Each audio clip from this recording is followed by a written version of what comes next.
Hello everyone, we are entering the second week of spoilers of Dominaria.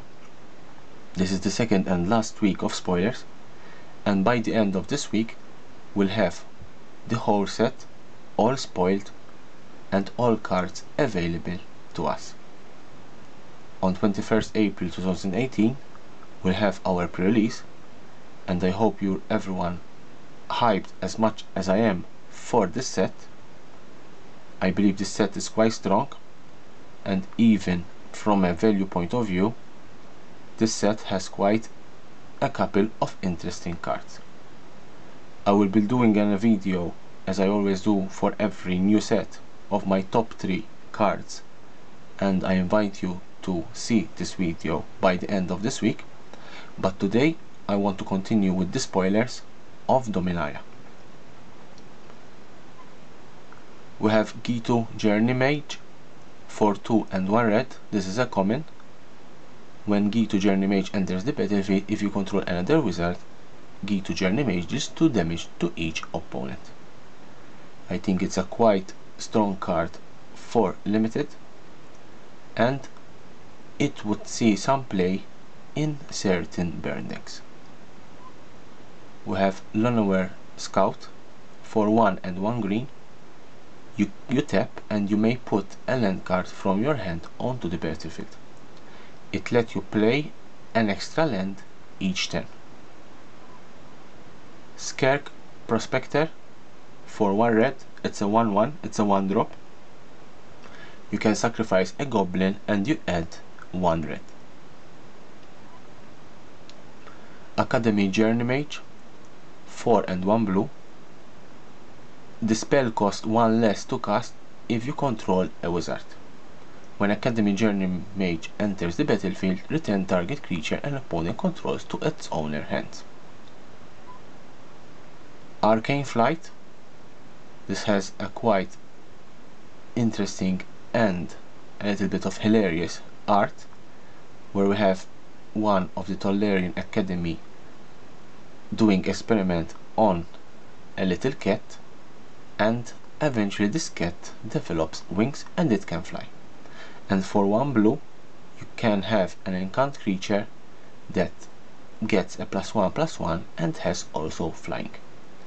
This card is interesting, especially for decks like Boggles.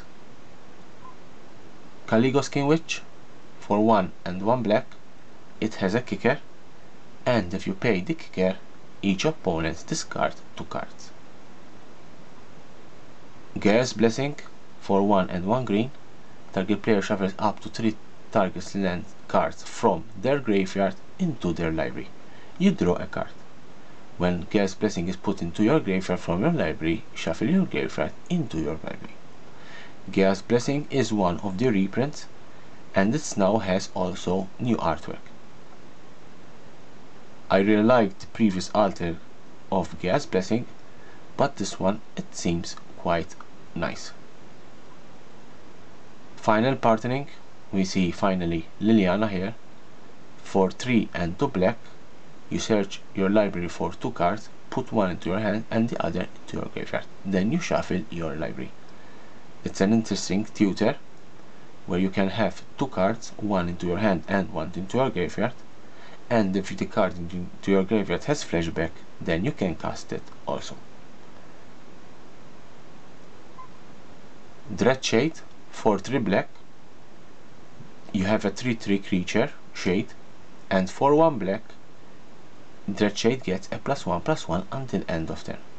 This is one of those 5 cards that have a 3 drop with the same mana. You have 1 for plains, 1 for islands, swamp, mountains and forest, and you have an extra where it gets a +1/+1 if you tap a swamp. Obviously you can tap multiple swamps and it gets multiple +1/+1. Benelish Marshal. This is another card, as I have discussed earlier, for 3 plains, for 3 white. It is a 3/3 and other creatures you control get +1/+1. Also, it's an interesting card, especially if you have a knight token cards or a human deck where you can give an extra +1/+1 for other creatures. Evra, Halcyon Witness, for 4 and 2 white. It's a legendary creature avatar. It is a 4/4 and it has lifelink. 4/4, you exchange your life total with Evra Halcyon Witness power. Helm of the Host. We have already seen this card, but it's worth another mention. 4/4, you have an artifact that has an equip 5, and at the beginning of your combat you can create a copy of the equipped creature. If the creature is legendary, the token is not legendary, and also the token has haste. Therefore, if you equip this card to any creature, you create a copy of that creature and you can use it in your combat. Jodah, Archmage Eternal. It's an interesting commander. It has all 5 colors. Apart from flying and the 4/3, you may pay 1 plains, 1 island, 1 swamp, 1 mountain and 1 forest, rather than pay the mana cost for spells that you cast. Therefore, you can pay 5 and you can cast 1 of the Eldrazi title. Quite very interesting and strong card. Yossu, Leash Knight, for 2 and 2 black. You have a 4/5 zombie knight, and if you pay the kicker, Yossu enters the battlefield. You create 8/2 black zombie knight creatures token with menace. It is a very strong card, especially if you can manage to pay the kicker. I believe it's a little bit difficult because you need to pay 10 mana, but if you manage, you have this one and you have 8/2 black zombie creatures with menace. Also, Yossu has Venice. Maybe Yossu seems familiar because Yossu is the brother of Liliana Vess. He is the brother of Liliana Vess. He lives in Dominaria and he has been transformed into a zombie knight. If you want to know more about the story of Dominaria, I invite you to follow the script of Dominaria, and also in the future I will be doing another video regarding the story of the Dominaria set. Torgar, Famine Incarnate, for 6 and 2 black. You have a 7/6 creature.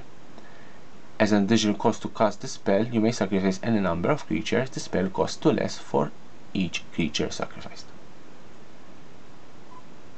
Tempest Vision, for 3 blue. You have a flying at 0/4 and it gets a +1/+0 for each basic island you control. Multani Yavimai Avatar, for 4 and 2 green. You get a legendary creature that has reach and trample, and it gets a +1/+1 for each land you control and each land card into your graveyard. It is an interesting card. It comes into play with 6/6, and whenever you put a land in play or in the graveyard, it gets an extra +1/+1. Also, returning 2 lands you control to their owner's hands, you can return Multani from your graveyard into your hand so you can cast it again. Naru Mecha Master Wizard, it has flash, and other wizards you control get +1/+1. Last, we have Lyra Dronebringer. This is a very strong legendary angel for 3 and 2 white. It is a 5/5 creature. It has flying, first strike, lifelink, and other angels you control get +1/+1 and have lifelink. I believe this is one of the strongest cards that there are in Dominaria.